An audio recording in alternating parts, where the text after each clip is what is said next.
Que alegria! Estamos de volta agora com a lição número 7, já estamos passando praticamente da metade do trimestre, e esta semana é um tema extremamente importante, extremamente difícil também. Nós vamos trabalhar um pouquinho sobre as 7 trombetas de Apocalipse, capítulo 8 e capítulo 9. As trombetas, como todos sabemos, no Velho Testamento, eram tocadas nas festas, nas guerras e na época da colheita.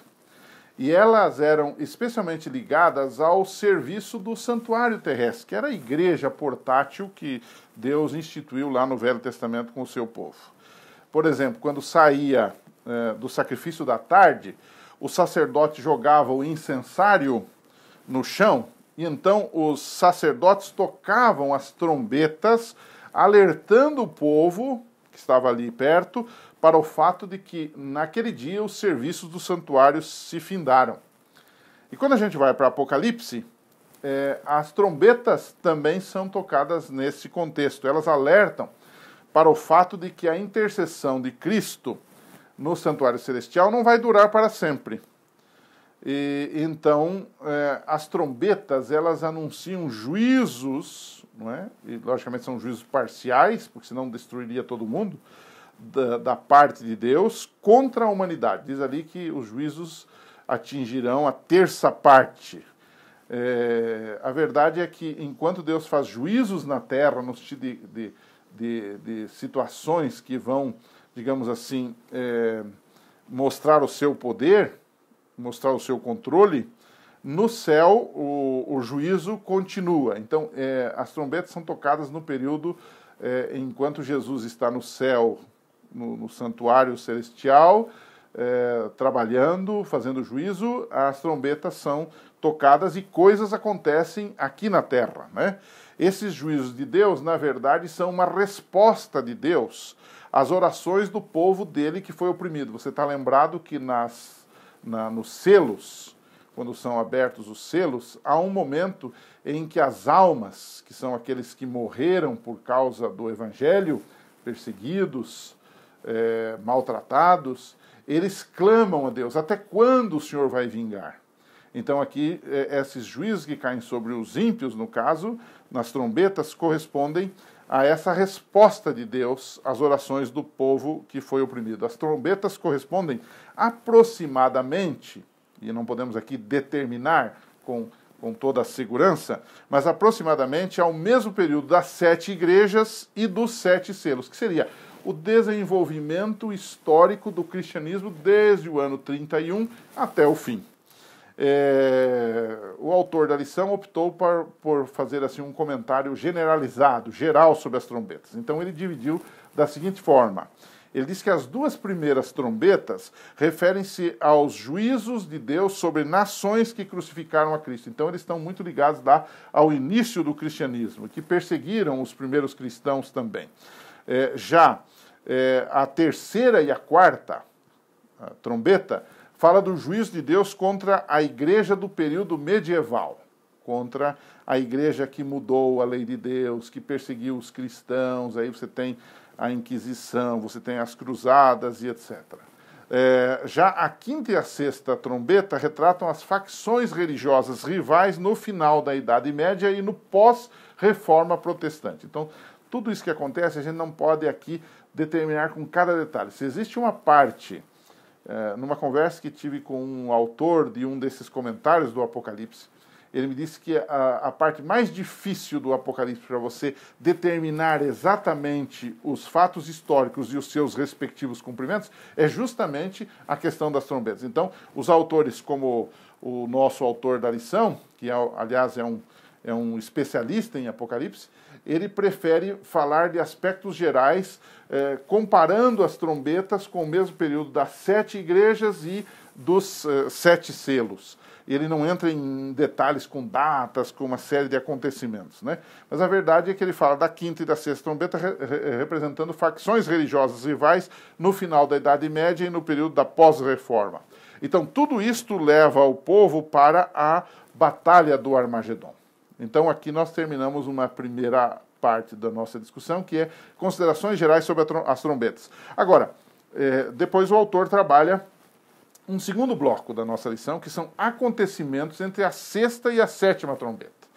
Então, entre a sexta e a sétima trombeta, ocorre um intervalo que é uma explicação da missão e da experiência do povo de Deus no tempo do fim. E o que você tem? Você tem um anjo poderoso, no capítulo 10, dos versos 1 a 4, e esse anjo tem um livrinho aberto. E esse anjo aqui, logicamente, tem uma explicação. Ele não é apenas um anjo, porque ele é tão poderoso que ele coloca o seu pé direito sobre a terra e o esquerdo sobre o mar. Então não é apenas um anjo, é alguém com domínio universal. Só pode ser Jesus que está aqui. E esse anjo que tem esse livrinho, não é, quando ele se coloca, diz que ocorrem 7 trovões, cujo conteúdo não foi relatado por João.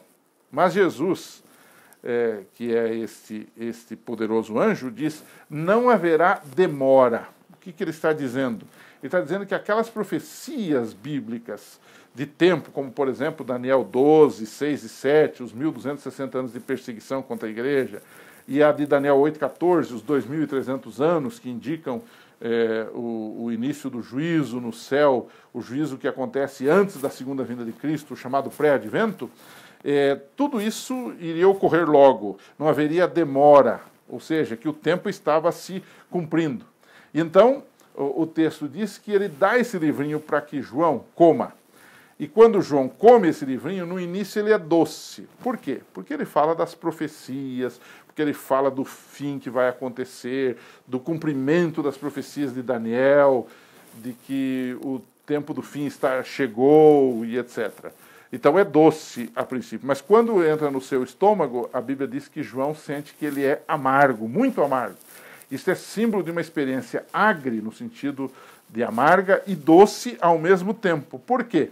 Porque aí isto para nós representa aquilo que os cristãos adventistas, os cristãos mileritas, do grande movimento milerita que pregou a segunda vinda de Cristo em 1844, que foi justamente o início dessa fase final do trabalho de Cristo no santuário celestial, indicando que logo ele voltaria, eles marcaram uma data para a volta de Jesus e tiveram uma grande decepção. Então, aquilo que era doce, Jesus vem, a profecia está se cumprindo, e eles estavam certos que a profecia de fato se cumpria ali em 1844, só que eles estavam equivocados contra o acontecimento.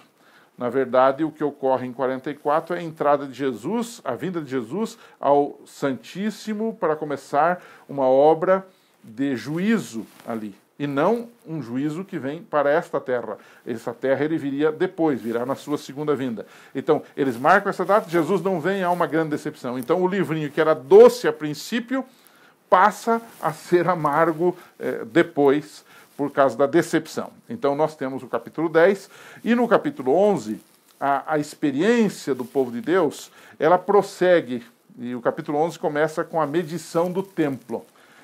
Isso é uma indicação de juízo, porque Jesus fala sobre medição, ligando isso com juízo. Medir alguma coisa significa estabelecer juízo sobre ela. Mateus capítulo 7, verso 2.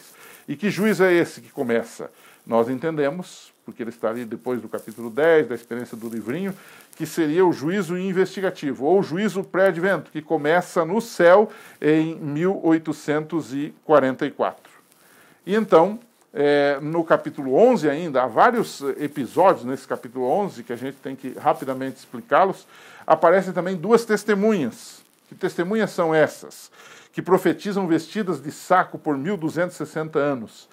Essas 2 testemunhas são o Velho e o Novo Testamento, que durante 1260 anos, de 538 depois de Cristo, com a supremacia papal, até 1798, profetizaram, pregaram com grande dificuldade, porque os cristãos foram perseguidos, porque a Bíblia foi fechada, foi eliminada em alguns lugares, inclusive, e o que ocorre é que o Apocalipse 11 diz que as 2 testemunhas profetizaram vestidas de saco, quando a Bíblia foi encoberta pelas tradições humanas e pelo ataque ateísta da Revolução Francesa. E então nós chegamos no terceiro e último bloco da nossa lição dessa semana. Veja que há uma espécie de intervalo entre as 6 trombetas anteriores, e agora chegamos então à 7ª e última trombeta. Depois do ataque à Bíblia, as duas testemunhas, que inclusive tem um período de 1260 anos, ou 3 anos e meio, porque 3 anos e meio dá 1260 dias, que vão dar 1260 anos, diz que há uma ressurreição. Não é? E que ressurreição é esta? É a ressurreição das duas testemunhas, que elas são, digamos, reacendidas. Isso significa um período depois de 1798, quando a Bíblia começou a ser pregada de novo. E aí você tem a influência da Reforma Protestante, dos grandes reavivamentos que aconteceram, entre eles o próprio movimento milerita.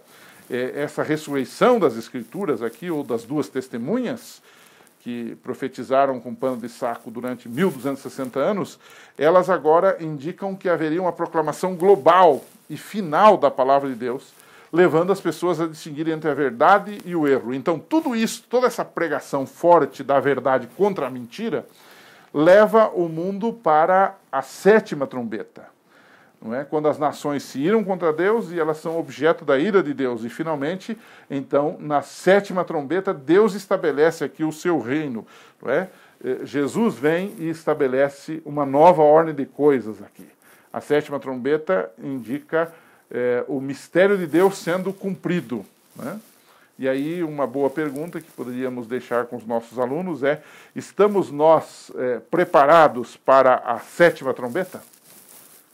Deus queira que sim.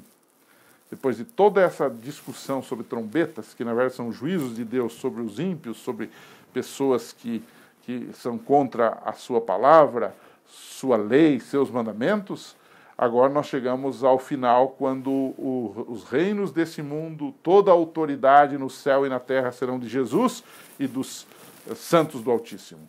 Estamos nós prontos para essa 7ª trombeta? Estamos nós preparados para ela? Que Deus possa lhe abençoar. Que você e sua casa e sua unidade estejam prontos para isto. A gente se encontra na semana que vem.